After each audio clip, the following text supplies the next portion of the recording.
thank you for joining us, Captain Berger, to talk about your career on the Great Lakes as a navigator and pilot. Um, as you've said before, for people who make their living on the water, it's more than a job, it's a calling. So can you start us off by telling us, how did it become, when did the calling start for you? Very early. When I was well, until I was about 13 years old, my father worked nights. So, of course, in the summer times when I was home from school, I didn't see him a whole lot because he slept during the day. And I was very close with an uncle of mine whose father was a career sailor with the Bethlehem Steel Company. He worked with Bethlehem Steel Company for years and then started captaining the ferry boats running out to the islands in Lake Erie. And I would spend my summers riding with him, and that's where it started. And it carried on all through my high school years. When I was about, there he is. When I was about 14 or 15, my mother asked me what I was going to do with my life, and I told her I'm going to drive boats, Mom. And she's decided she finally stopped trying to talk me out of that. So I went off to Maritime College, and here I am. So how did you get to Massachusetts Maritime Academy? It's one of 7 academies for that track. How did you end up there? By default, kind of. Oh boy. When I graduated high school in 1980, I started applying. I wanted to go to the Great Lakes Academy in Traverse City. And so I started in the fall of 1979 and was getting rejection letters saying I wasn't accepted. And finally, in February of 1980, they sent me my final letter saying because of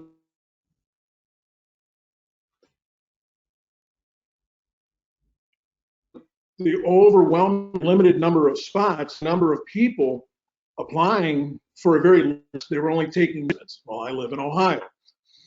So I went to my guidance counselor and we got out the big book of colleges and looked up boat schools or something. And he looked it up and Mass Maritime sounded appealing. And it was, at that point, it was too late to get a congressional appointment to Kings Point. So I applied to Massachusetts, was accepted there, and that's where I decided to go. I had kicked around the idea once of trying to transfer to the Federal Academy, and that kind of fell by the wayside. I didn't pursue it anymore. I just stayed at Massachusetts. I loved the Cape. I loved where I was living, so I stayed there. That's great. And I think you broke up just a little bit during that, but you said there were just so many limited spots available at the Academy. But yeah, in the Great Lakes Academy, they had too many applications for a very limited number of spots, so they were only taking Michigan State residents, and I live in Ohio. Right, right. So you grew up, did you grow up outside of Cleveland? Where did you grow up in Ohio, since you brought that up? Sandusky, Ohio, which is right on the water, and on Lake Erie. It's about halfway between Cleveland and Toledo. If anybody watching has ever been to Cedar Point, the amazement park, that's where Sandusky, Ohio is. I've spent my whole life living here. Still live in Sandusky. Great. So maybe this is a good thing to just interject a little bit of, education there. So there's 2 tracks. If you want to join the maritime industry, there's a couple different ways you can do it. You can go the route that you went, which was to go to a maritime academy and come out as a licensed mate or a licensed engineer, whether you're doing deck or engine. And then tell us about the other way. If you wouldn't have wanted to go to a maritime academy, you still could have gotten a job in the maritime industry, but how would that have worked? Or how does that work for people without experience? Excuse me, you start at the very entry level. So let's say just the deck side. You start as an ordinary seaman. Prior to even starting to work, you have to go to the Coast Guard, get a merchant mariner's document that requires a physical, a background check, and a drug test. And then you also have to get a transportation workers identification card. which that's a whole separate security application. So both are federally issued documents. But once you have those, you apply to, let's say, Interlake Steamship, and they put you to work as a deckhand on one of the ships. And then as you acquire more time and experience, then you can go back to the Coast Guard and take a test for your able-bodied seaman. And then after so many days, I think it's 1,080 days as an ordinary seaman to become an able-bodied seaman, and then another 1,080 days, then you can write your mate's license. You can go that route. Now, to me, if your final aspiration is to be a mate or ultimately a captain, I think it's quicker to go through the academies because it's only 4 years. I say 1,080 days. Well, okay, that's only 3 years. Well, that's if you sail every day of the year, and your time off the ship does not count. So it takes a few years to accumulate those amount of days, and then another that much again to accumulate the next amount before you can even sit for your mate's license. So going the academy route, I feel is a little faster. But if you're not sure this is the life for you, well, then it's without spending a bunch of money, you're actually making money instead of spending money on tuition and room and board and everything else to decide whether or not this is what you want to do. Right. So learning on the job, that's called coming up the hawse pipe, right? If you were. Yeah, gotcha. The hawse pipe is the big pipe that the anchor chain goes down from out of the chain locker out of the hull of the ship. That's the hawse pipe. Great. That's the term for it. Okay. So after the academy, you graduate from the academy, you know everything, right, at this point, in 1984. So where do you go next? After I left the academy, I spent this, we graduated in June. I spent the summer on Cape Cod. I rented a room out of a house with a guy I became very good friends with. I worked on a tour boat that ran up and down the Cape Cod Canal. Well, that was just a take the summer off type job. Mm-hmm. After that, I took a job with the Military Sea Lift Command as an able-bodied seaman, even though I had my license. One of the issues in 1984 and 85 was the shipping industry was kind of slow. There were more people wanting mates jobs than there were mates jobs available. So I took whatever work I could. Did 6 months with the Military Sea Lift Command, came home, got a job running the ferry boats like my uncle did 10 years prior, and spent the next 13 years doing that.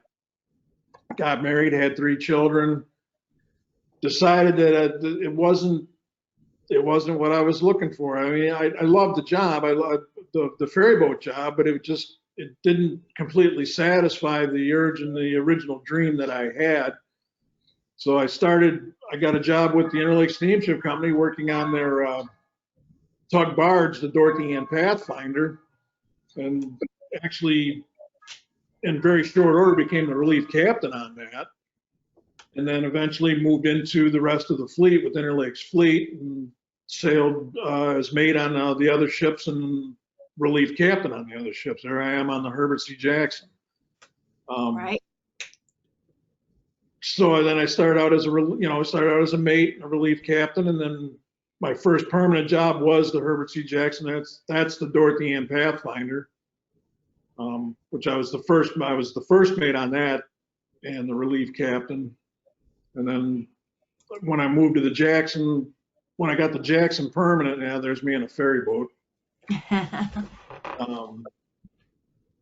And again, that's a picture of me standing outside the pilot house of the Jackson. That I was permanent on that at that time.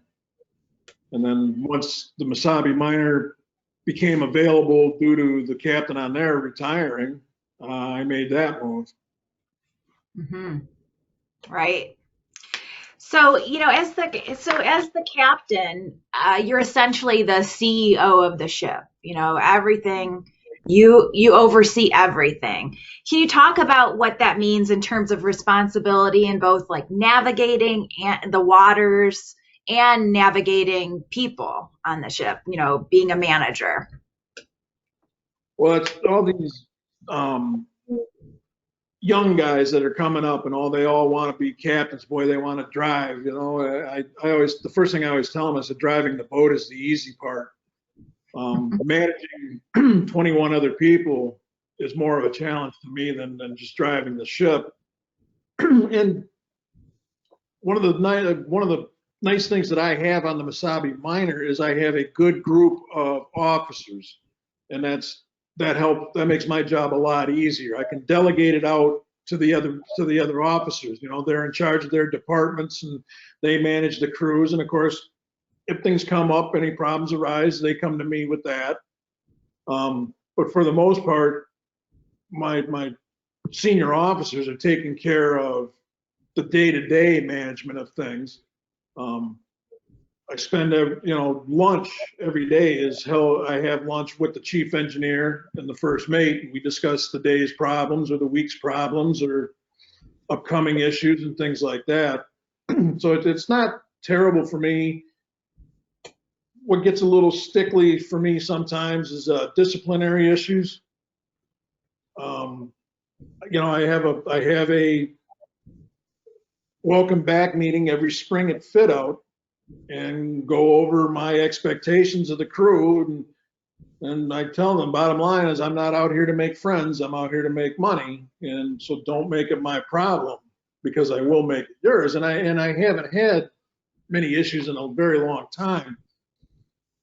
And you get to work with these guys, and there's a lot of them that I like quite a bit, but there are times when I have to be the captain, and it's, hey, look, you guys messed up, or you messed up, and here's your letter of reprimand, or here's your verbal reprimand. And Mesabi Miner. To me, that's the toughest part. For sure. So when you were talking about, like, you do these things, you have lunch with the chief engineer, talk with the first mate. Is there a typical day for you as a captain? Does that exist or no? Yes and no. And it varies by ship. With the Mesabi Miner, she's on long hauls. So there might be a whole day where we're going across Lake Superior, or a whole day going down Lake Michigan. So yes, you can get into like a daily routine. And a normal routine for me was I usually get up around 6:30 in the morning. I go up to the pilot house at around 7 o'clock, have coffee with the mate that's going off watch at 7:30, and wait for the first mate to come up at 7:30 and have more coffee with him. And at that time, he's meeting with the bosun, who is the senior deckhand, and he's kind of in charge. He's kind of like the deckhand foreman. So they have their little powwow to discuss the day's events, the day's projects. So I kind of hang around for that. And then again at lunchtime with the chief. On busier boats, that routine isn't quite so routine. A lot of it depends on work and sleep schedule. I don't go up and have coffee with the boys at 7 o'clock in the morning if I'd just gone to bed at 5:30 in the morning after spending all night in the rivers. So there's some variables that come into play. But I also, another part of my regular routine is I try to visit pilot house on every day watch. I try to go up there in the morning on the 8 to 12 watch, after lunch on the 12 to 4, and in the afternoon on the 4 to 8. Just to kind of not check in on anybody, but to make sure that they don't have any questions or issues that they weren't sure they should bother me with. And just, and like I say, I like my officers, so I'll just spend some time and we talk about whatever. Great. And so when are you required to be in the pilot house navigating? It's kind of a stickly question. As long as the three mates have first-class pilotage for all the waters that we're in, I'm not required to be up there navigating. Excuse me. Because of the shortages we've been having with licensed personnel lately, The Coast Guard will allow us to carry what they call an open waters mate. And a lot of the guys from the coastal academies will come and get a job as a mate, but they don't have pilotage for the lakes or the river systems. So open waters, they consider the lakes. In the rivers, they do not have pilotage technically, and that's the first class pilot is required to be on the bridge in there, so that becomes me. I have my own, what I call, what's called standing orders or rules that if visibility is bad, they call me, I go up and not, again, not to oversee them, but to offer up a second set of eyes. It's very typical for us, and it's long-standing practice that the captain is in the pilot house during the trip through the St. Mary's River down the Detroit-St. Clair River, because there are areas of tight maneuverability or, maneuvering required, other traffic jams at the Soo locks that you got to kind of plan out for. So I'm always up there for the rivers. Gotcha. And then you're there when you're, like you said, making the locks and making the docks too. Yeah, I do all the ship handling. Right. And talk about how challenging, I'm sorry, talk about how challenging it is to, the Mesabi Miner is more than 3 football fields long. She's 105 feet wide. You're taking that ship into a 110-foot lock. You've got 5 feet of clearance. You guys make it look easy.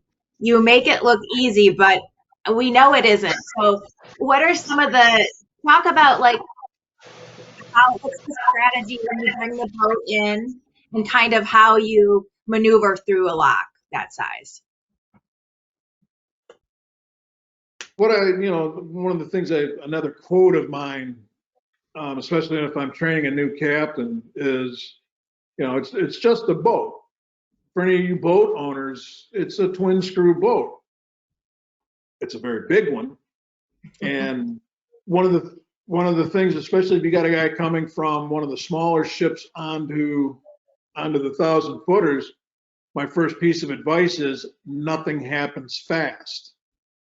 You don't get going fast. You don't stop fast. You don't start turning fast. And again, you don't stop turning fast. So there's a lot of anticipation that goes into maneuvering one of these big ships around, knowing when to put the bow thruster on, knowing when to take it off. We rely on the mates out on deck that are, especially coming into the Soo or making a dock, that are calling distances, which is basically how much room you have between the ship and the dock.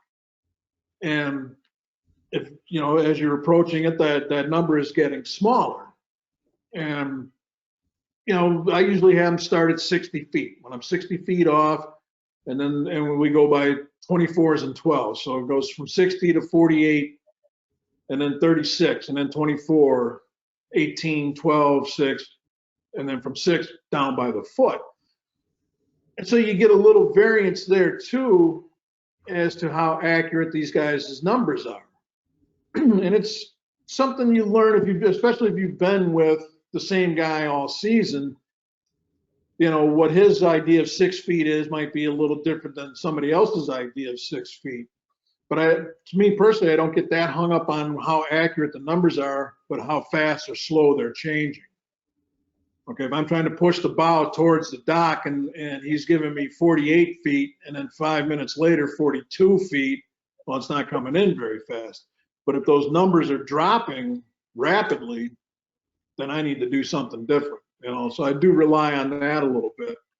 But most of it is in going into taking the Mesabi Miner into the pole lock. When you just said how little bit of clearance we have, there's a lot of dynamics involved that are going on during that maneuver that I have no control over. Okay, we're basically trying to push all the water out of the lock chamber as we're coming into it. So you can only run the engine so hard, and you can only get going so fast because all the water rushing out of the lock is limiting your speed. And there's a few things like that you can tell a new guy and say, look, you can try doing something different, but it's not going to work. There's been enough guys ahead of you that have tried doing different things, and it just doesn't happen. I mean, if you can maintain 0.7 miles an hour entering into the lock chamber, you're doing really good. And I've seen, I mean, it drops down to a half a mile an hour, 0.4 miles an hour, 0.4 of a mile an hour, and then and then as you get in there, and you got almost all the water out, well, then she starts picking up speed. Now you have to anticipate that and start correcting for that, getting slowed down, because you don't have a lot of room at, once we get stopped where they want us to stop, there's only about 60 feet over the bow before you get to the gate. So you only got 60 feet to get stopped, or I should say you only have 60 feet to, if you mess up, to get stopped. Right. So there's a lot. So there's a lot of anticipation there too. Mm-hmm. Great. And then you've mentioned this a couple of times. You've been talking. You're obviously for Interlake. You're one of our senior captains. You're one of our go-to training captains in terms of bringing the next generation of Great Lakes captains, navigators along. And not that I like to give you too many compliments, but you get a lot of good feedback about being a great teacher. And so talk a little bit about how you feel like mentoring this next generation, the kinds of things that you think make you good at it, or, what do you, when you see somebody like doing this for the first time, they're unsure, but what kind of skills do you need to have as a captain to really be successful? Patience. Patience is a big one, and especially training new guys. My training style, I try to mirror, or I've learned from an old-time Interlake captain, Tim Dayton, who retired as captain of the Paul Berger. I broke in with him. He was actually the first captain to break me in. And Captain Dayton was very laid back. He showed me how to do it once and then would let me do it. Didn't interject a whole lot. And if he did, he would explain why. And that's kind of how I try to do it. And what I do is I'll say, okay, why? Watch me do it. And I what I call think out loud. I'll verbalize what I'm doing and why. And that was the big thing I learned from Captain Dayton was, I can tell you to do something, but here's why. Mm-hmm. I try to get you into that mindset. And I also tell them as they're watching me to think in their own heads what they would be doing if it was them driving. And once they start thinking, well, man, I'd be doing this right about now, and then I do it, now we're on the same page. Mm-hmm. And some guys pick it up right away. Some guys, it takes a little longer. The guy I trained 2 years ago, I hardly said anything at all to him. I let him do it. Now there were, in most of the stuff I was saying to him, I was joking. I'd hold my thumb up. Are we even moving? And things like that. But, a guy prior to that, a few years prior to that, I was convinced that he wasn't going to get it. And it put me in an awkward situation because I was very good friends with this guy. And I was trying to come up with how I was going to tell him, look, I can't give you the green light. And then one day we were coming into the Sioux upbound, and it was like the light bulb went off above his head. I never got out of my chair. I never said anything to him. We went in and out of there perfectly. And every time after that, all of a sudden it all clicked for him. And so like I say, some people it takes longer than others. So that's where I say it takes patience, and it's patience on both sides. If you're learning, you're still learning, and you can't get frustrated and you can't get upset, especially if I have to throw you out of the way and fix it. And I don't get upset about that. And I like to let you mess things up. But what I'm looking for is, do you fix it? do you see that it's wrong? Do you fix it, and do you fix it in time? That's more important to me. Everybody makes mistakes. There was a lot of things that I thought I was going to do different after I took over 1,000 foot from what I'd learned from Captain Dayton. And some of them I do. And some of them I tried and realized, okay, this is why he told me to do it this way. So Right. you have to have a little patience, and especially on 1,000 footer, because like I say, nothing happens fast on them. Now, would you say that you know when someone's ready before they do? That's a good question. No, it's kind of a mutual thing. Okay. I think yeah, a little bit, and it's only because of their maybe apprehension towards the whole idea I might be taking this thing over. And a lot of times I will call the office and say, look, this guy's ready to go, and then tell them, hey, I just talked to the office and told them you're ready to go. I could walk off this ship tomorrow and not look back. If I had an emergency where I had to get off, I feel confident you could take over. And for them, I think it's a big morale booster, and it kind of reinforces their confidence in themselves. Maybe that they don't see that I do. Right. That's great. And then, talking about when you're at the helm and you're in charge, even, with your other mates, and like we said, there's a first, second, and third mate. How do you deal with things of like weather, challenging weather things? Obviously, we have ice that you're dealing with in the spring, and then that starts to develop in the winter. But fitting out, laying up, we're dealing with ice. You're dealing with storms, waves, all those things. These ships are able to withstand weather, but a lot of times you will anchor to avoid things because you can't make a dock, you can't get where ultimately you need to go when the weather is bad. I know we sometimes get questions like, are these vessels safe?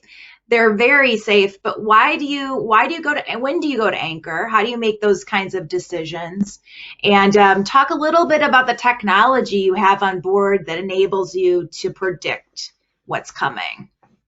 Well, the technology today is vastly different than what it was in, let's say, 1975 when the Edmund Fitzgerald was lost. All computer graphic stuff. You can look at every 3 hours of the wave heights. You can watch the wave heights come up and go down. It's all color coded. You watch the wind speeds come up, and direction is another big one. So you're watching all that come up and down, so you can kind of plan your route accordingly. Am I going to be able to take the shoreline, or if I just wait 6 more hours, it's going to be nice where I'm at, and basically follow the weather across the lake. And yeah, the ships are absolutely safe, but I also don't feel the need to put them to the test. They're not brand new anymore, and not that they're falling apart by any stretch of the imagination, but why put undue stress on it when I'm not going to be able to get into where I'm going anyway? Mm-hmm. If I got to get across Lake Superior and the ride will become more comfortable 6 hours later, why not wait? Because if I go right away, I have to run really slow to avoid the stresses on the ship. Well, I lose all that time anyway. If I would have just waited 6 hours, I could run full speed. Same way in the wintertime with freezing spray. Once the temperature gets down pretty much around 25, 26 degrees, any spray that comes on the ship turns to ice. And yeah, we're out there to make money. And a little bit of ice is okay, but when the poor deckhands have to go out 2 hours ahead of time and beat a foot of ice off the hatch clamps in order to open up the hatches, that's, and it creates an unsafe environment working out there on top of a sheet of ice. So I also take that into consideration. Do I go and run slow, or do I wait a little while and then go? And like I say, with the technology we have now in weather forecasting, it's more accurate. It's still there's been times when they've forecasted 30 miles an hour wind and you get out there and it's blowing 50. But so you kind of anticipate that too. I usually figure by the end of October, if they're saying 25, that means 40 and plan accordingly. So, so you take those factors into account also. What direction are you going? Are the waves going to be behind you, or are you going to be running into them? Or are they going to be on the side? And if you're worried about freezing spray, well, if you're running with the sea, if you have a following sea where the waves are all behind you, you're not really going to take any freezing spray, so you don't have to worry about that. And you can keep on going, and it's a nicer ride. But if you're bucking into them, if you're slamming into them, well, then you have to take all that into account. And you leave those orders with the mates on watch also. You start throwing a lot of spray, slow down, because that's about the only option you have is to slow down or change course. You can always change course also. Mm-hmm. And that's happened more than once, where all of a sudden the forecast or the conditions are worse than what the forecast was calling for. So now you divert and head to the shoreline and get out of the worst of it. But those are decisions that you make on board, like real-time decisions. Yes. These are not, you're making those solely on your own. Yes. Okay. I will, up until the last couple of years, there was a few what I call old timers, mates that have been around for a long time, have been through a lot of different weather, especially when I first took the Mesabi Miner, or even when I first took the Jackson full time. There were mates on there that have been on that ship a lot longer than I have and been in a lot more weather conditions than I had. So I'll discuss with them too. Here's the forecast. This is what we're up against. Are we going to be able to go through this, or should we wait it out? What do you think? I always look for input. I try to keep an open mind, and not just in weather decisions, but most of my decisions, I still reserve the right to say no, because that is my right. But I always look for input. It's what you learn after you know everything that's important. Because like you said, when I came out of school, I knew it all, and then found out very quickly that I really didn't. Right. So I like to, I'll rely on experience. I'll rely on other people's opinions. I'll listen to what other people think and go from there. So what's one of the most important factors that goes into deciding where to anchor? Internet service. Internet and phone service. Honestly, the number one priority is protection. Right. Of course. And okay, part of the considering the protection is, okay, the weather's going to start out with the wind in this direction that you're hiding from, but where's it going to end up before you want to leave?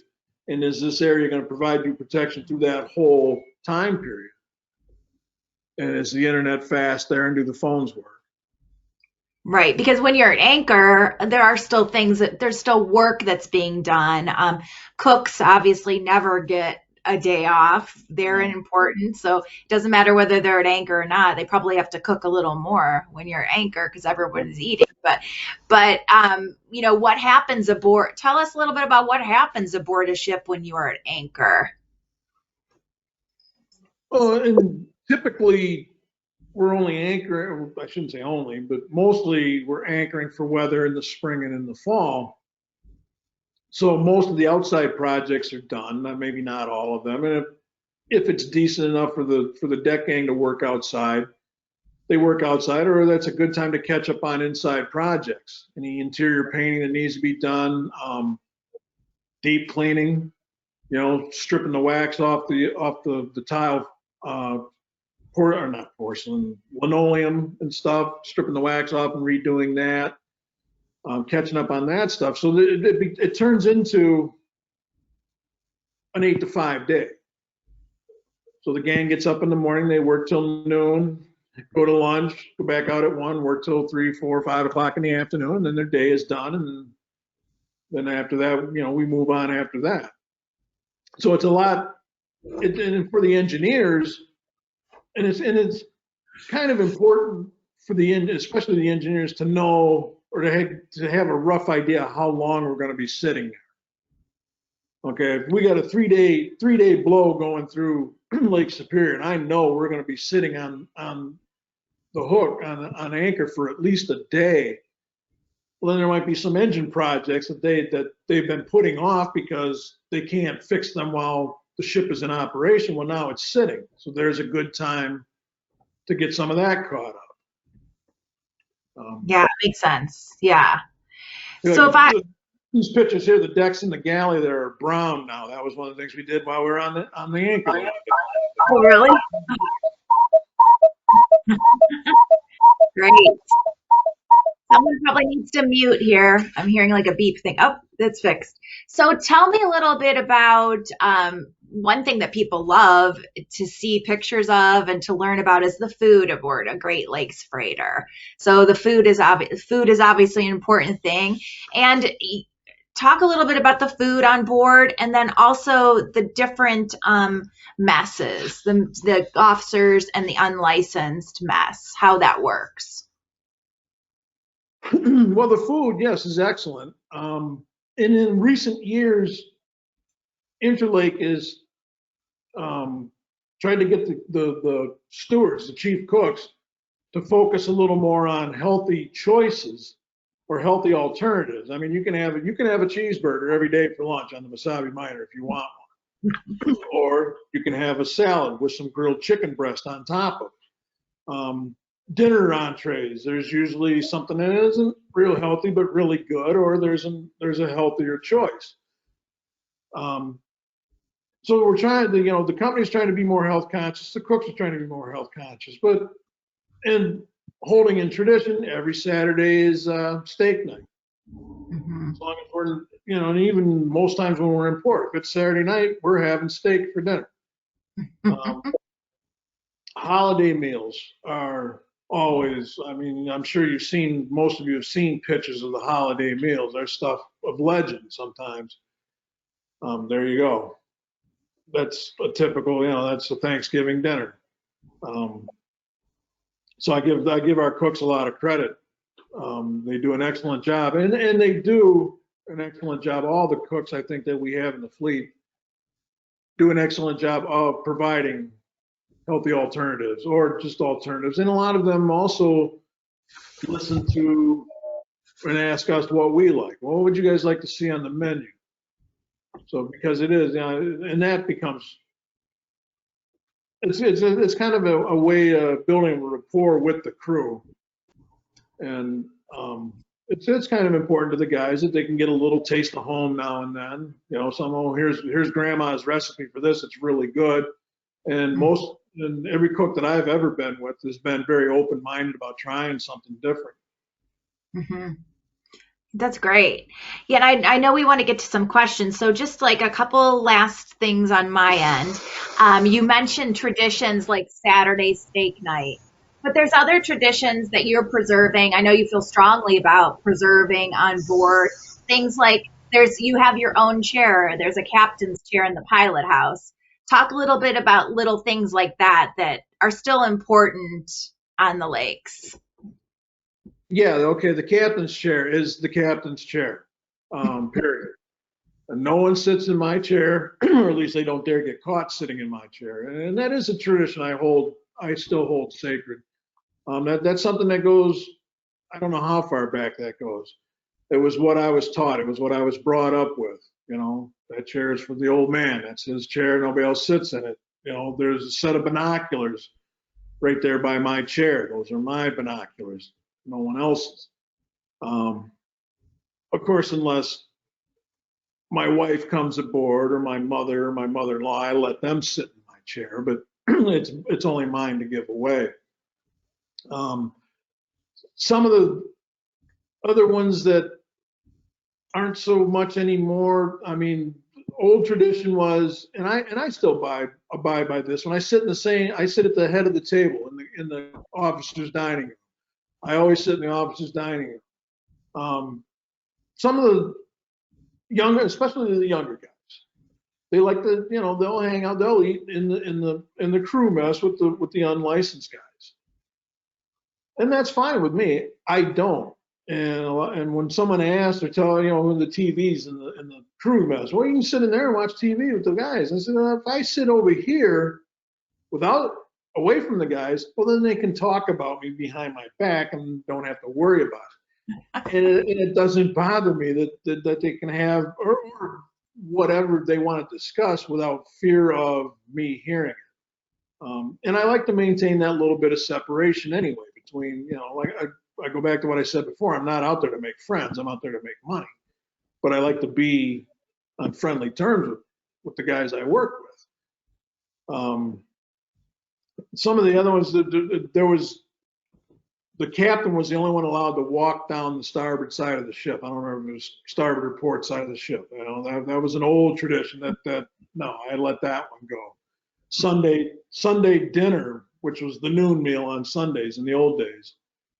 All the officers either had to at least wear shirt and tie, if not their uniforms, their company issued uniform. Most of us have gotten away from. I don't know anybody that does that anymore. And a lot of that too. Some of that goes back to a busier schedule. Yeah, see, we're not so dressed up for meals. Right. So that's just a couple, like I say, the one that I do hold sacred is my chair. You were talking about the old man. That's how you're referred to on the ship, but no one calls you the old man to your face, right? My wife does. On the ship. Yeah, yes and no. I mean, it's a term of endearment. It always has been. I can be in earshot and somebody say, well, go ask the old man. And gotcha. I take zero offense to that. That's been the term for the captain for 1,000 years. It doesn't bother me a bit. But I am the old man. All right. And then just one last question. Like, what would you say the most challenge, obviously this is a different job. You're not just going to work from 9 to 5. You're living aboard the vessel. It's a lot of time away. I mean, obviously the toughest part, I'm sure, for you is being away from family, being away from your kids. Talk about how you manage something like that. And you obviously, made a long career, more than 3 decades. You've been able to make it work. So, how do you manage something that's that challenging? It's tough, for sure. And me personally, it's a love-hate relationship. I love the job. There's nothing else I've ever wanted to do, and I can't, if I had to change careers right now, I don't know where I would go.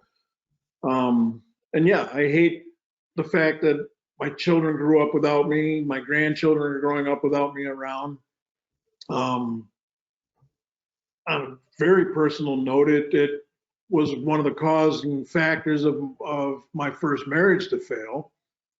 And I think a big part of the success to it is you have to find the right, I was going to say woman, but of course with women in the workplace now, the right person that understands what you do for a living, understands what it means to you to do that for a living, and has maybe been there when you start this career. My current wife, I was doing this when we first got together. Sarah, that's her in the middle. When we first got together, I was doing this for a living. This is all she's known as far as my career. So she's gotten used to the coming and going. I mean, as much as you can. So I think that's a big factor. And with kids, you had the picture of Jack's kids watching us go by. If they get it right from the beginning, they understand it a lot better. One of the issues I had when my first marriage was falling apart, my middle daughter especially couldn't understand. She felt like because she was already born when I decided to go work for Interlake full time and get off the ferries. At the ferries I was still home every night. Mm-hmm. And now I abandoned them. was her thought for a long time. And it caused us a lot of stress for many years, and we've worked through it and gotten over it. And she realizes it's not what I do, it's who I am. That's how I explain it to a lot of people. Yeah. And like I say, it's tough, but if you find the right person to do it with, you can make it work. I have, at least so far. Yes, you have. Mhm. And so, last question: when you're not on the boat, what do you do what is life like for just Paul Berger, not Captain Berger, but Paul Berger? Well, there's me skiing in Tahoe. I try to spend some time every year. My son lives in Wisconsin now. I try to travel up to see him, and we go skiing together. And then I work on my house.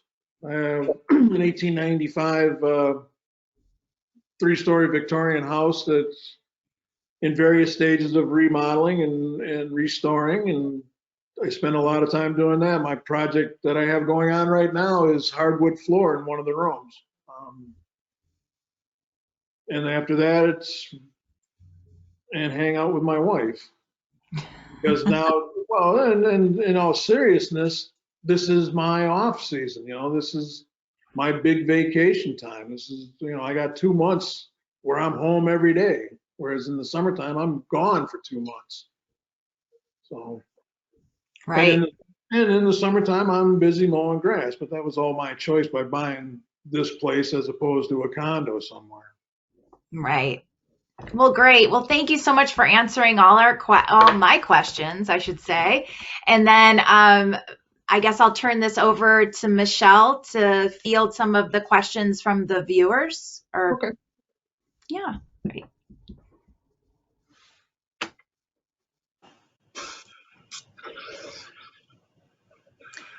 Okay, everyone. Thank you for bearing with us in that early technical challenge.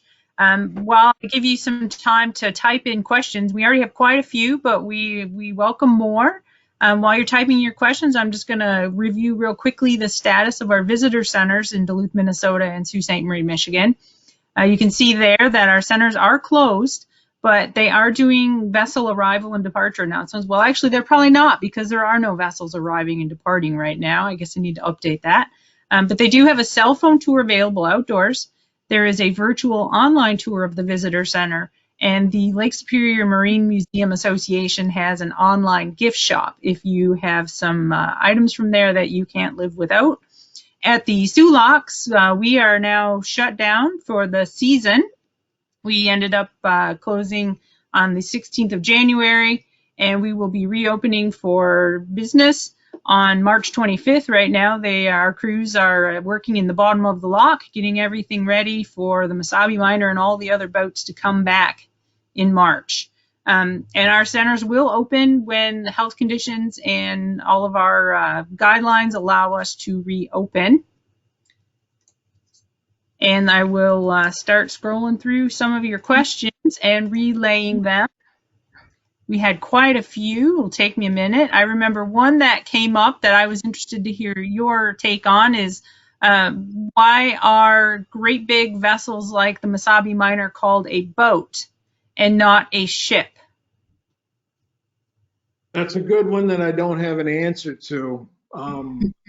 Traditionally, all ships on the Great Lakes have been called boats, along with the boats on the Great Lakes. I really don't know the answer to that. I don't know when a ship becomes a boat or when a boat becomes a ship. I've heard an explanation that you can put a boat on a ship, but you can't put a ship on a boat.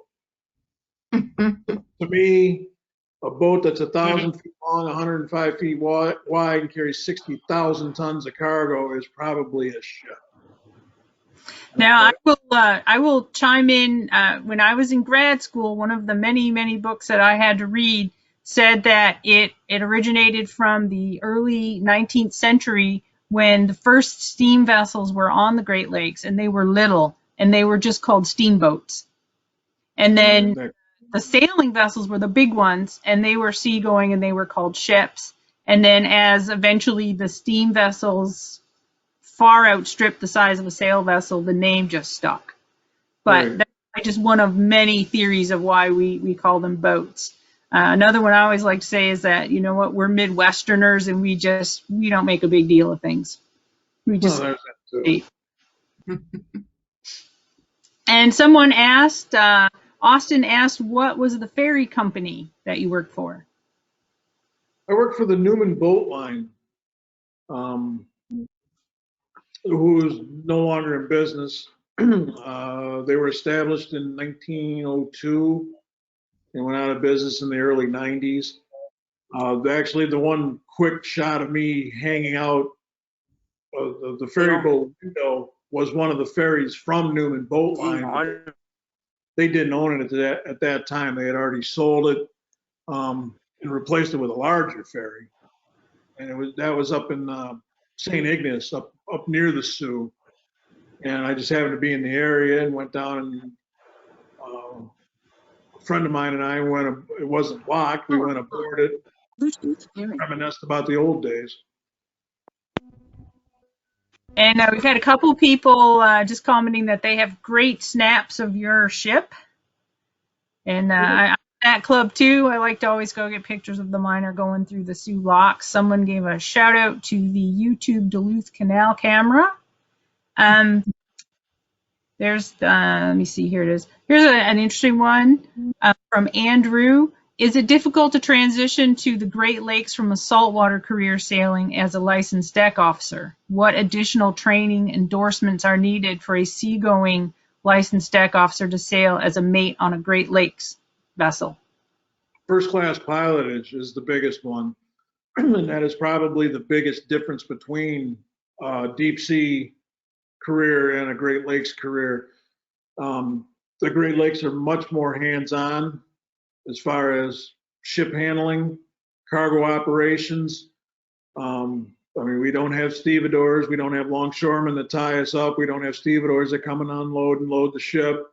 We do all that ourselves. We do all the ship handling ourselves, all the navigating through the rivers. You know, we're typically deep sea.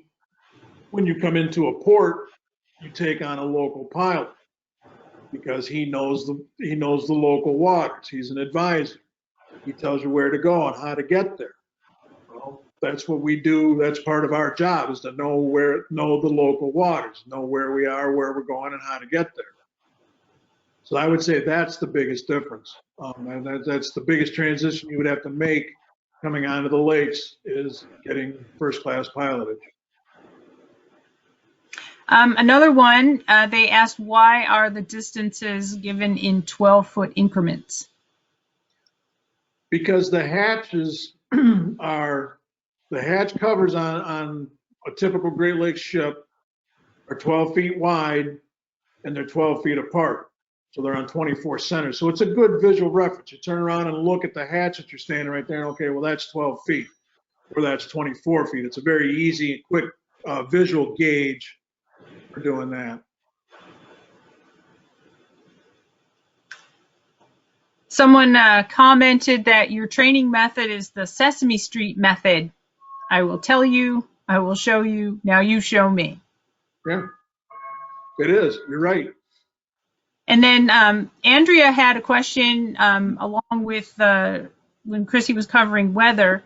How do your decisions differ when you're sailing fully loaded versus empty in ballast? A little bit. You can get out into a little more weather if you're loaded. Yes, the ship is heavier in the water, it's lower in the water, but it's also more stable than in ballast.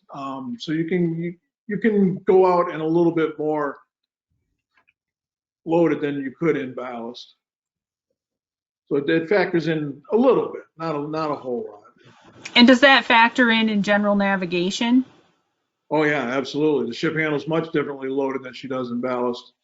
Much slower to respond. So making the docks, making the lock, making the turns in the rivers. You know, you have to anticipate how the ship's going to react based on its loaded or ballasted condition. And even ballast, you know, we have a few different ballast plans where some have more water, you carry more water ballast than in some other plan. And the ship will handle a bit differently there too. It's a little more subtle than between light and loaded, but there still are some differences. So it kind of makes it almost like you're driving different boats each time. Almost. Another question that was sent to us is, do Great Lakes ships have Vsat internet at sea? Right now, that varies company to company. Right now, our internet is cellular, is cell phone based. So as long as we have cell phone service, we have internet service. I know there's talk of changing that to satellite based. One of the issues 5 years ago when I actually brought that question up, especially now that, I mean, we've become such an electronic world, and so much of the stuff, even ships business that I have to do, paperwork that needs to be filed, like say customs paperwork, if we're going to Canada, everything has to be filed electronically. Well, now I got to wait until we're in a cell phone area and make sure I got everything ready to go and send it out so it gets to where it needs to go. 5 years ago, internet through satellite was very expensive. And now that because of the times we live in, it's become much more affordable because it's in such much more demand. So I think, I mean, there's been talk of maybe changing us over to more of a satellite-based system. I think they're looking at a package deal for TV and satellite internet stuff all together, internet package deal or something. I'm not real sure, but I know we are looking at moving towards a satellite-based system. And Jay was asking what amenities are on board for the crew. Like, are there any workout facilities? Yes. Every ship has a workout room. There's some very standard equipment on each ship. Each ship has a universal weight machine. And then they're always asking, and there's always a treadmill. I think every ship we own has a treadmill on it. And the company is very good about keeping the equipment up to date, asking, are very open-minded to if somebody would like a specific piece of equipment or, you know, another set of dumbbells or something like that. They, you know, we get very little pushback from the office as to that kind of stuff. Big purchase things, you know, or a little more like, you know, specialized equipment. They won't actually do. They like to keep things kind of standard. So, you know, a universal machine, a treadmill, a stationary bike. And if the, you know, if the wheels fall off the bike, well, then they have zero problem replacing it right away. Or if the treadmill needs service, there's a guy at the next dock to service the treadmill. The Interlake Steamship is very healthy, health-oriented, very health-conscious about it. And Paul, one of our other viewers, followed up to that question and just kind of asked, isn't their work the workout? But I suppose from day to day in which job you do. Yes. There are a lot of days when you spend 8 hours behind at the short end of a shovel, shoveling cargo spill, and I shouldn't say spill, just stuff that naturally spills off during unloading operations. That all has to be shoveled up. And after 5-6 hours of shoveling iron ore pellets, you know, at least my back knows it, and that was 20 years ago. So yeah. And we had Brad Baumgardner commented that Paul is very humble when he talks about training deckhands. I worked with Paul for a couple years, and I learned a lot and had a lot of fun working under him. Oh, that's nice. Thanks, Brad. I try to keep it humble. It's just a job. And Paula commented, as we come to a close here, this has been a very nice look at the life of a captain and their crew. I appreciate all the time and work that went into bringing us this presentation. Thank you, everyone. Oh, thank you for that. To share that thanks as well. I know Chrissy and Paul worked really hard on pulling this together, and I know I was very entertained. Kimberly was commenting that Sarah is a wonderful person. If I know who that came from. And those then that know me best know better. Brock was asking, what can I do to better my chances of getting in the Great Lakes Maritime Academy? And do you recommend I get a letter of recommendation, and would one from a congressman or captain help? That's from Brock Johnson. I would, yes, absolutely. Anything, a real quick story if we got time. When I was first applying to Mass Maritime, excuse me, I got a letter saying I was at the very top of the alternate list, I think is what they call it. I wasn't accepted yet, but was at the top of the other list. And the admissions director had told me that if there was anything that I thought I could send him to maybe influence him to put me on the acceptance list, to go ahead and send it to him. And one of the big things I sent to him was a letter of reference from a ship's captain, a letter from my uncle that I still have, stating how he's watched me from a small child through now, blah, blah, blah, blah, blah. So yeah, anything if they're willing to take it, send it to them, for sure. Congressman, I don't know how much a congressman would help you out getting into the Great Lakes Academy, but any references, absolutely. Absolutely, because it's still a fairly competitive and selective process. And we had two questions come from Tom and Kim, which are sort of related. One is asking, what lake do you consider the most treacherous? And the other question is, of course, have you had any emergency situations? Personally, I think Lake Superior is probably the most treacherous because it can build up the biggest waves. Lake Erie, you may not think is so terrible, but because of her shallow depth, she gets very angry very quickly. And the wave period is a lot closer on Lake Erie than on Lake Superior. The waves on Lake Superior are huge, but they're stretched out a little bit. Around Lake Erie, they're right on top of each other. Emergency situations, weather related, I not really. I've had, well, I shouldn't say that. I've had a couple of times where we've had an engine go down at just the wrong time. Because, you know, they never pick the right time to fail, not to fail, but something comes up and you're out and where you really need to keep pointing the direction that you're going. And now all of a sudden you lose an engine, so you lose steering, and now you're broadside and you're rolling around.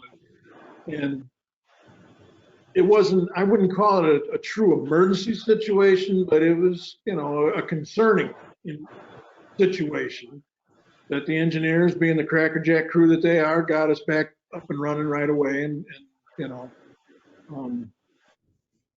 I'm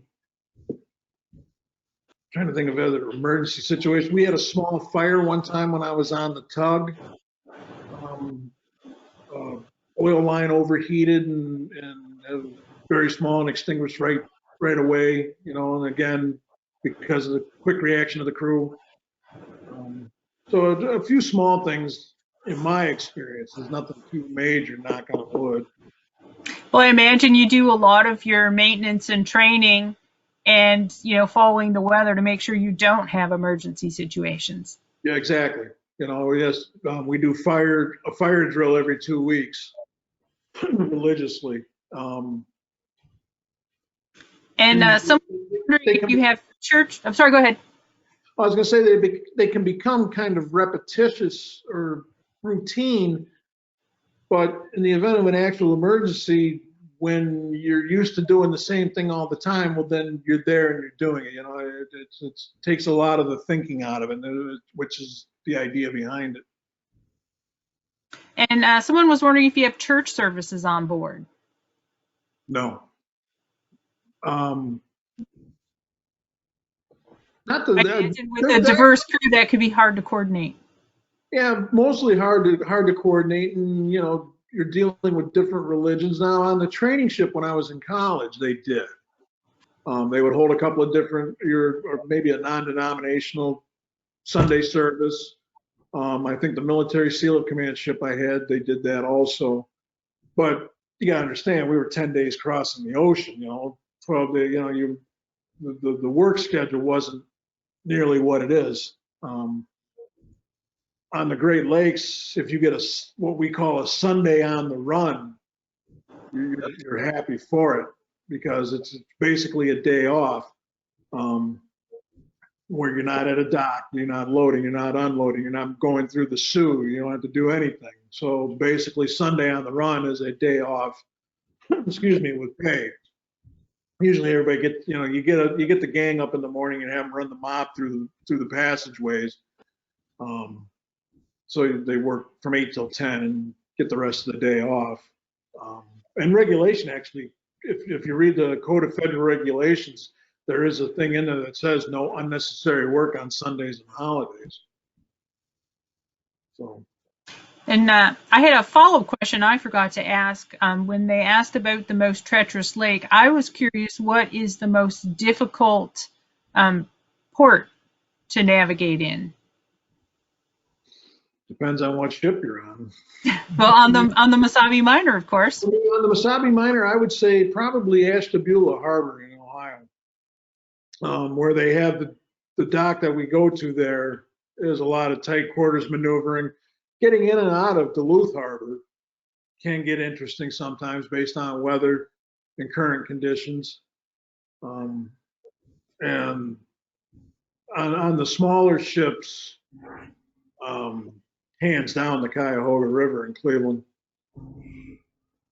If you can, A lot of pretty dramatic footage of that. If you can run the Cuyahoga, you can go anywhere. And Carrie was asking, do you guys still eat SOS? If so, is it liked or disliked? Not per se. I bet if somebody requested it, you could get it. But no, not as a general rule. Closest we get is sausage, gravy, and biscuits on Sundays, which is all right. And someone asked, do you like giving salutes near the Huron major fan areas? Not necessarily, no. I try to, and I got chastised on Boat Nerd once for not answering a salute while we were going under the Blue Water Bridge, and if whoever was giving me grief about that is listening right now, I apologize, but that's really the most critical turn in the entire river system. I had other things on my mind. I didn't even hear it. I'll answer salutes if somebody blows one. A lot of times we'll have kids standing along the banks of the rivers flapping interlake steamship flags. I try to be accommodating when I can, but if I don't blow you a salute, doesn't necessarily mean it's because I didn't want to. I probably didn't see you. Well, now you've given everybody the magic code, which is stand on the shore with a cute kid waving an interlake flag. Or a big sign that says salute please, and then after you blow them one, they flip it over and it says thank you. There's a group of kids in the Clear River that do that. Bob is asking how much steering is done with the rudders and bow thrusters in different situations. Well, on the open lake, obviously, it's all just the rudders, and even in the rivers. Bow thruster basically is no longer effective after your speed gets up to about 4 miles an hour. Once you get past 4 miles an hour, the bow thruster doesn't do much of anything. I know you do use them in the lock. Oh yeah, and use it all the time at the docks or in the locks. There's been a couple of times when the turn out of Duluth Harbor wasn't going quite right, and I threw it on then too, just to help what little bit it would help, because we're still making 4 miles an hour, and it was probably more for my own satisfaction or to ease my suffering a little bit than it actually had any effectiveness. But yeah, but always maneuvering. Virginia and Carl were asking if you could speak a little bit about loading and unloading cargo, the challenges that presents, and they're wondering if it's mostly iron ore that the miner transports.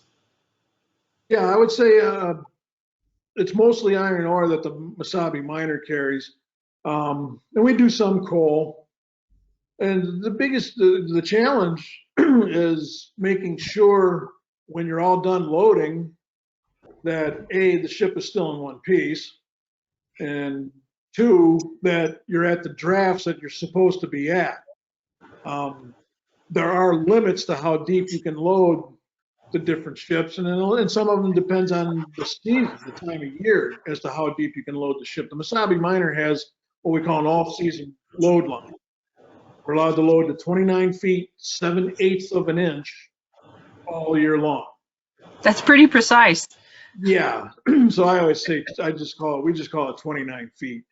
One of the issues, loading sequence is very important as to which hatches you load when, because you don't want to load the middle first and then work your way towards the ends, or conversely start at the ends and work your way to the middle. You got to try to keep it fairly even so the boat goes down bodily and it goes down evenly and reduces the stress. The stresses during loading and unloading are really the biggest factors, and that all stems from loading sequence or and conversely unloading sequence.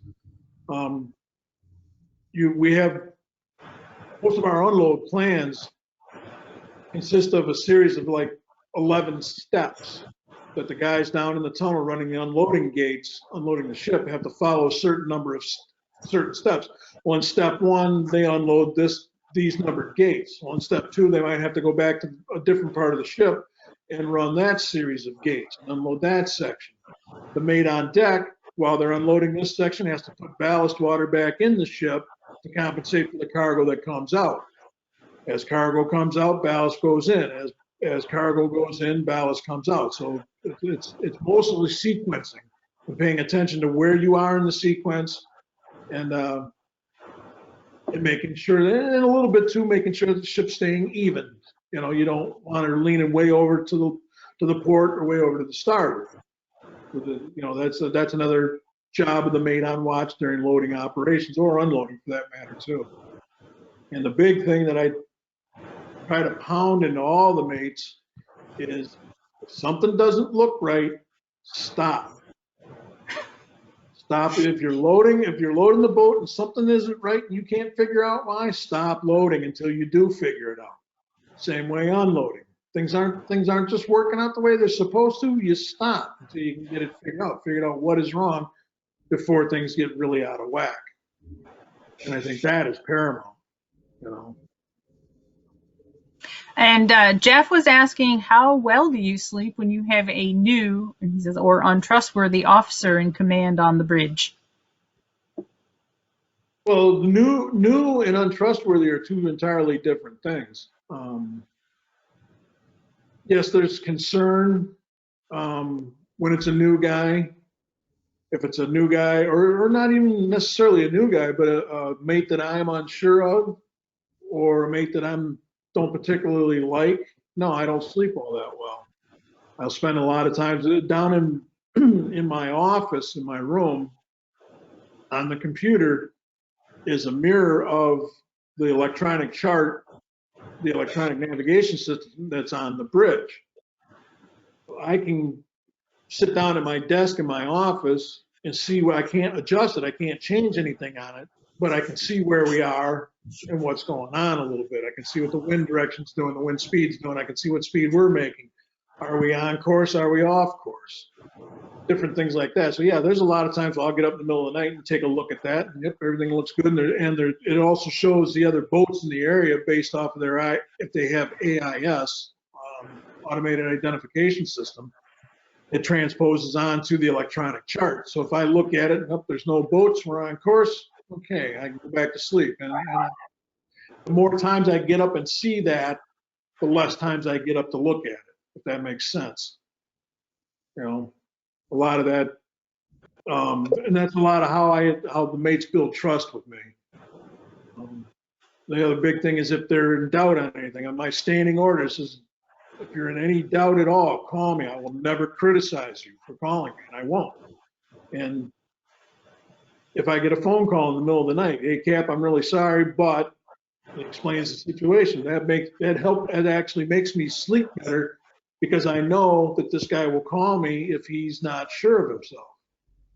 Right, because you've got a big boat and a lot of people depending on you operating safely. Correct.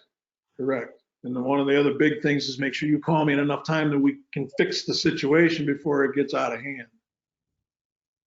And Richard is asking, how do you determine when it's time to make the first trip in the season? How do you weigh the desire to get going versus potential damage to the vessel? Is there any history of damage to ships like yours from going into ice that was a mistake? Yes, a lot of times. What really one of the biggest deciding factors are the Soo locks. The Soo locks don't open until March 25th. Yes, the company will look at the weather, what the weather's been, what the ice forecast is, and usually they'll say, "Oh, we're going to delay things a couple of weeks," and then don't anyway, because everybody's itching to get going. You know, the steel mills are all screaming for ore because they've burnt through their stockpile over the winter time, so they want it right away. And of course, we want to get out and start making money right away. And yeah, there's a lot of times when damage. I mean, ice does a lot of damage. It's not uncommon at all for a ship to knock a hole in its bow running through the ice. And it's definitely a calculated risk, but it's almost a given that you're going to have some ice damage. Somebody's going to incur some ice damage. You're the polar vortex. They sent everybody out right away, and we sat for weeks and weeks. I remember that because it took the first boats 11 days to get across Lake Superior, and one of the icebreakers and I think one of the freighters had to turn back. Yes. The damage. Yeah. It's almost like you said with the waiting out the weather. They probably didn't make anything by getting going early. Oh no. Probably cost more. Right. And I think all the companies are getting a little more cautious about that. And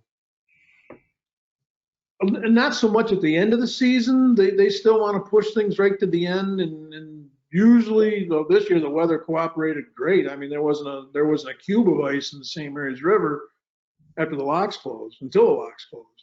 And then there's been years where it's taken me 22 days to go from Superior, Wisconsin, over to Nanticoke and Lake Erie, and then back to Sturgeon Bay for layup.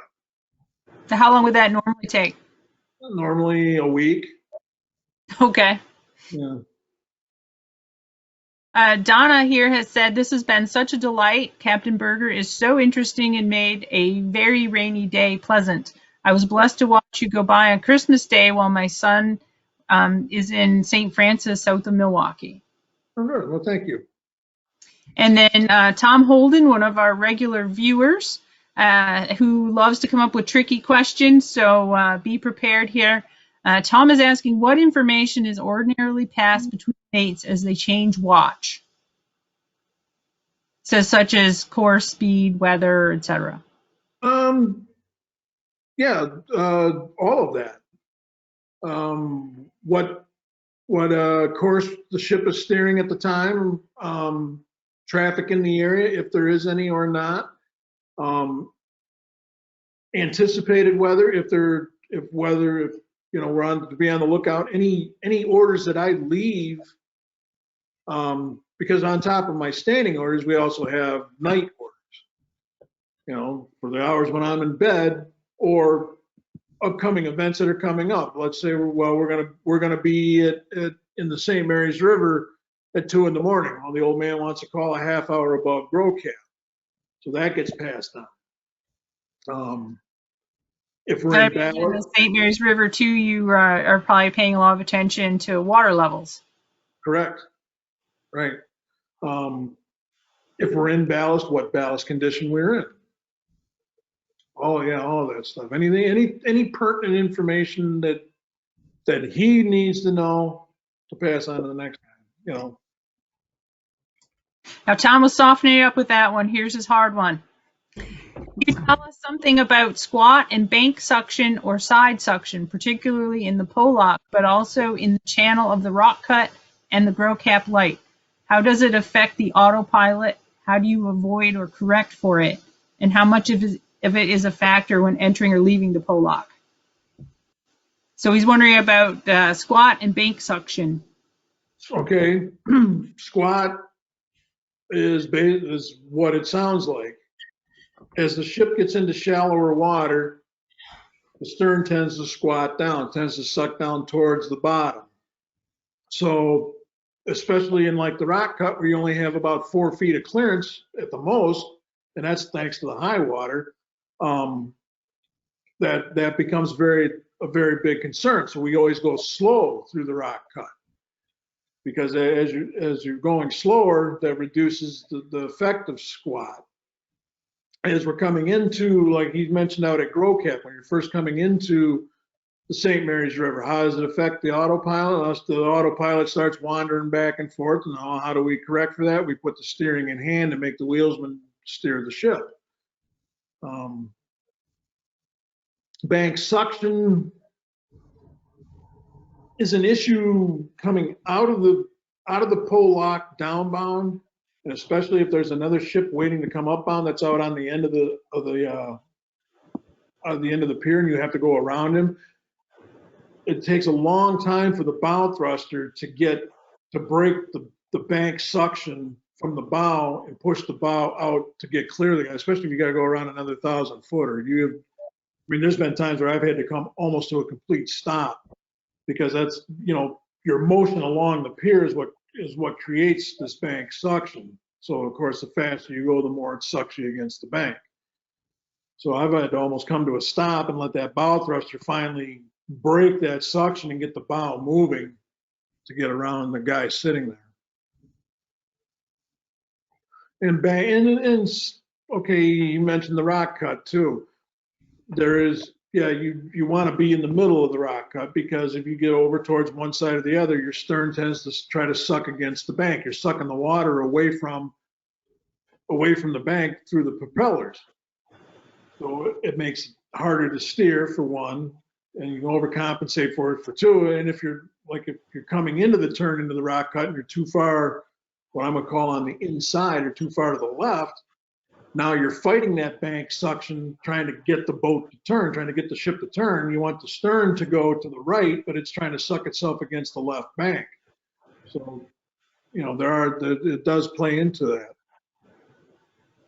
That wasn't that tough either. Okay. Doesn't bring it on.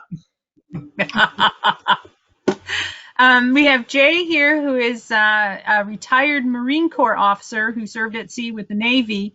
He's just wanting to find out what traditions are important to you and the crews aboard the Great Lakes. You had mentioned the chair. Chair, Sunday on the run, because you'll find people that'll argue that that's not a tradition, and if the officers got to work, why don't the deck gang? And of course, again, it goes back to it's a federal law basically, but it's also a tradition. Steak night is a tradition, but I guess if nothing else is a tradition, but it's one I look forward to. I like steak. Adam is asking, he says he has his TWIC and he's applying for his MMC. Is there much availability or opportunity for unlicensed deckhands these days? Yes. Interlake has probably hired 30 to 40 in the last 2 years. There's a lot of turnaround. A lot of guys start this career and then fall in love and get married and go home and buy a house and want to start a family. And I don't knock anybody for that, but there is a lot more turnaround now than the old days. Carrie is asking, is there anything you dislike about the job? Being gone, really. Some of a lot of the paperwork, if you want to look strictly at the job, my job, a lot of the paperwork is getting tedious. Everybody wants logs for everything, and reports for everything. I don't know how we managed to get up and down the lakes 30 years ago. I always say it. But, and some, I mean, like environmental forms is one. It almost seems like I'm strictly an administrator now. I have an administrative job, and driving the ship is secondary. And that's not how it used to be, and that's not what I wanted originally. And I understand, I really do understand a lot of this has had to come about, and so I live with it. But I'm thankfully at the end of my career, not the beginning of it. In that regard. Jim is asking, what safety equipment do crew members have? So I presume it's life jackets and hard hats.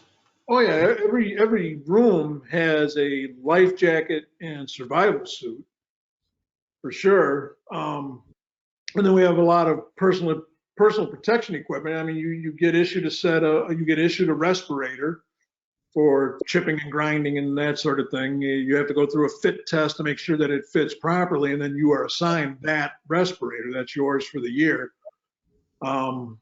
Safety glasses, safety goggles.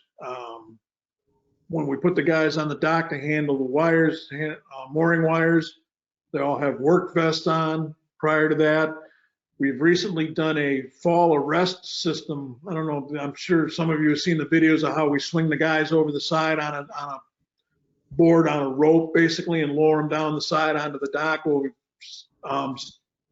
installed a fall arrest system onto that, where they actually wear a harness now, clip into the fall arrest, and then if something would happen to the line or the chair that they're riding down on, the fall arrest gear stops them so they don't drop to the dock.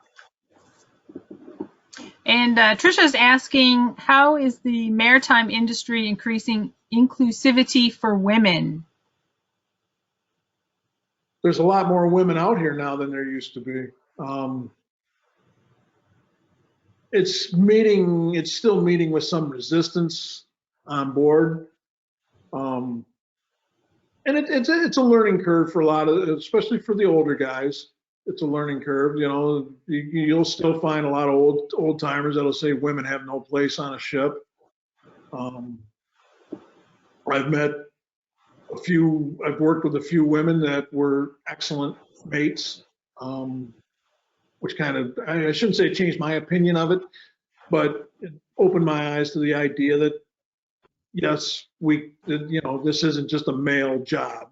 It's a male-dominated industry, obviously, but it's not strictly a male job. And women are becoming more acceptable now, I guess. I imagine one thing that probably helps is with the modern freighters, like as opposed to the old ones like the Valley Camp, where you have the individual rooms and individual rooms. It's not big bunk areas. Right.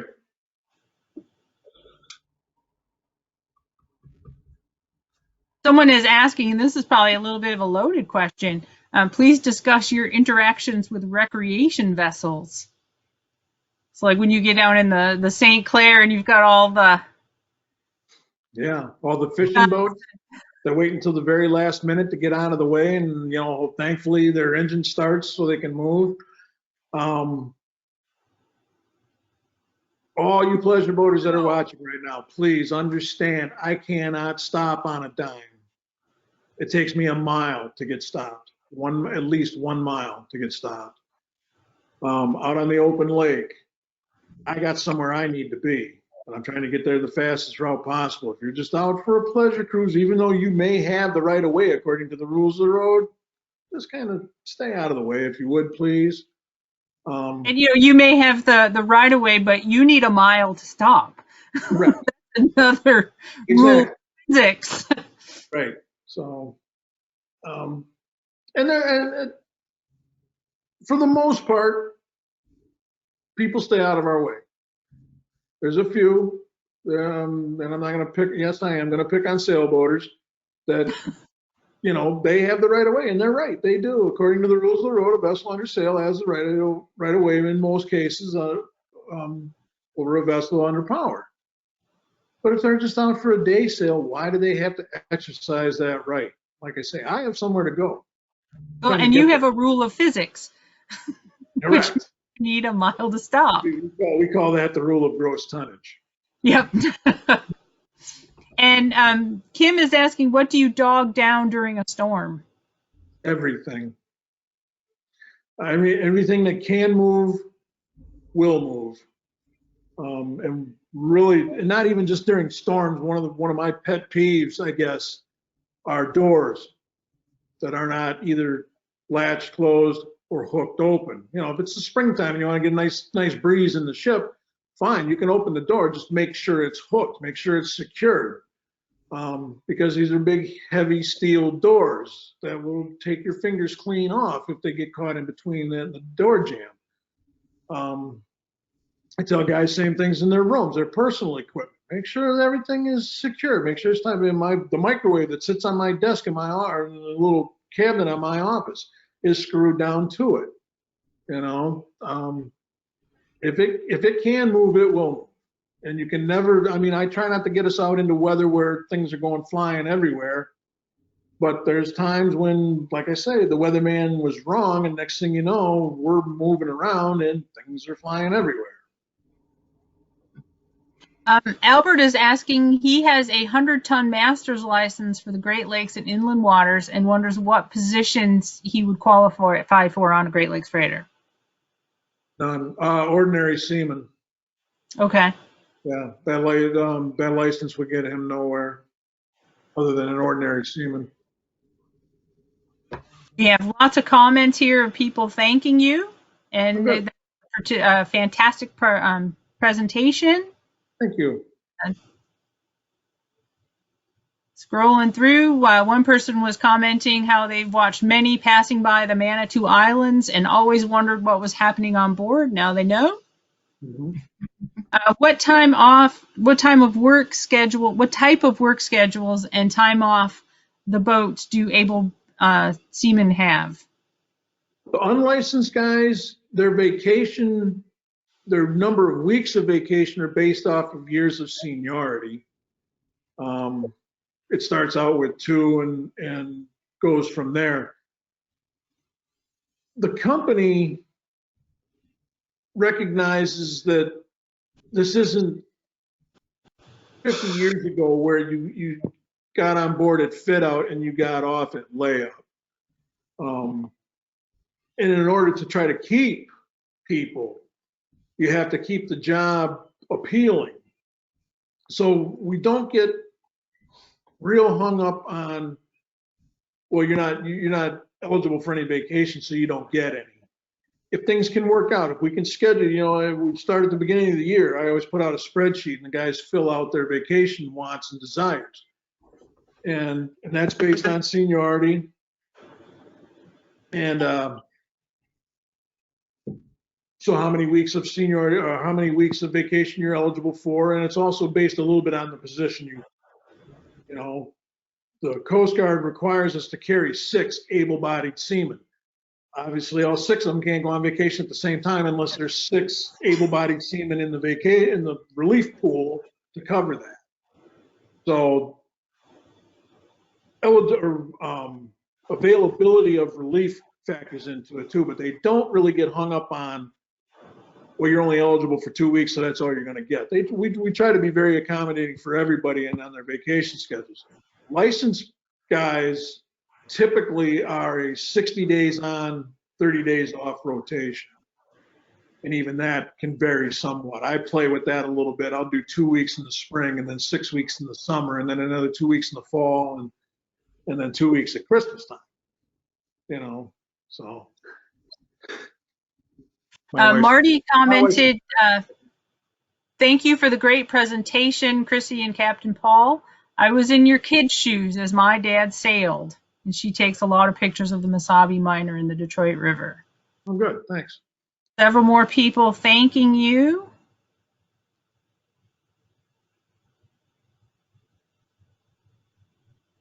There's a lot of comments, so my apologies. I'm working on it. Someone is asking, how did you adapt to COVID to sail last year? The company put a certain number of protocols in place.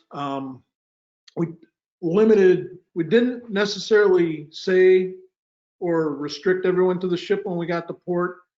We strongly recommended they didn't go anywhere. Most of the ports that we went to, the states were shut down anyway.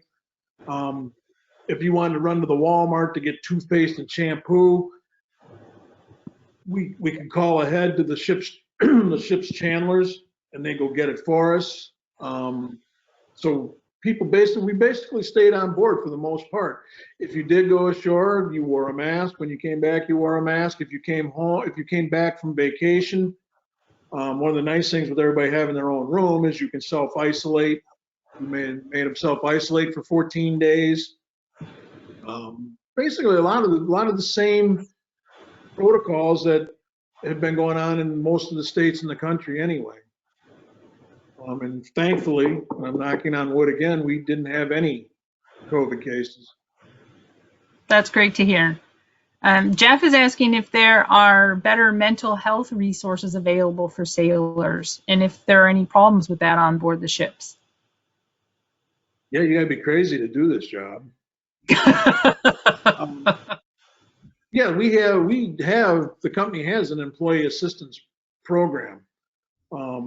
And there's stuff posted all over where you can make phone calls, anonymous phone calls or private phone calls. There are plenty of resources available to the guys, to all of us. And it's even personal stuff. I mean, you're having problems with your wife or, your husband or whatever. You're having problems with grandma or what, anything. And they are there to help 24/7. It's completely covered by the company, so all this is free to us. Is it a problem? Sure, there's times. I mean, it is a trying job for sure, and it's a mental job as much as a physical one.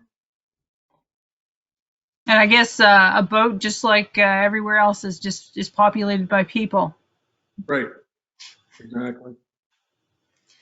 Someone is asking if you know the crew of other ships, generally speaking.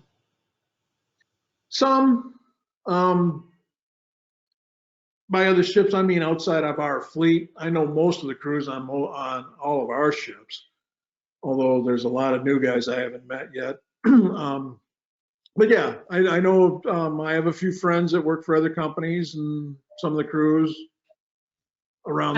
You know most of the mates and captains within Interlake. Yeah, I know all the mates and captains in Interlake.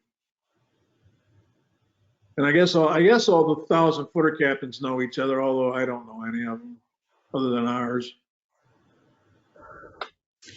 Tom was asking if you can tell a little something about the normal interaction with Sioux Control and if they contact you if they think you might be in potential danger. Yes and no. I mean, normal interaction with them is Sioux, well, they're not Sioux Control anymore, they're Sioux Traffic. Controls the traffic in the river for the most part. You call them up, they might make sure you're doing the speed limit, things of that nature. They advise you of the water levels. I only know one time they made the Paul Berger stop because of water levels, and Captain Dayton was actually captain at that time and argued with them about it. They ended up winning because they actually control it. They closed the river for visibility. I mean, they deem when that's going to happen. Conversely, down in the Detroit-St. Clair rivers, the coast or the Canadians control vessel traffic, and I don't recall them ever closing the river because of fog. Do they call you? Richard. I don't think they've ever called and said you're a potential danger. I don't think they called the Roger Blau. I thought that came out in the. But actually, I thought that issue was brought up during the Coast Guard proceedings. It may well have been.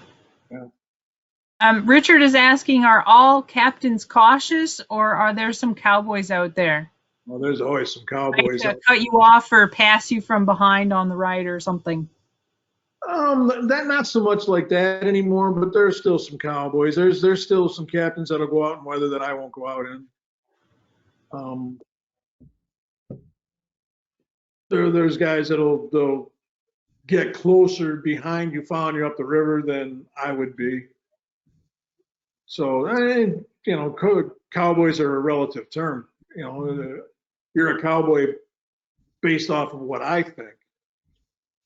Do the cowboys think they're cowboys? No, they think that's standard operating procedure. That's how everybody should drive. We're all slow. Just like everybody driving slower than me on the highway is an idiot, and everyone going faster is a maniac. Exactly.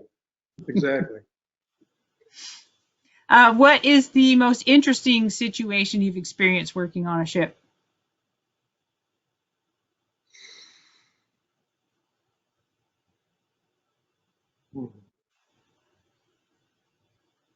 I imagine they're all interesting.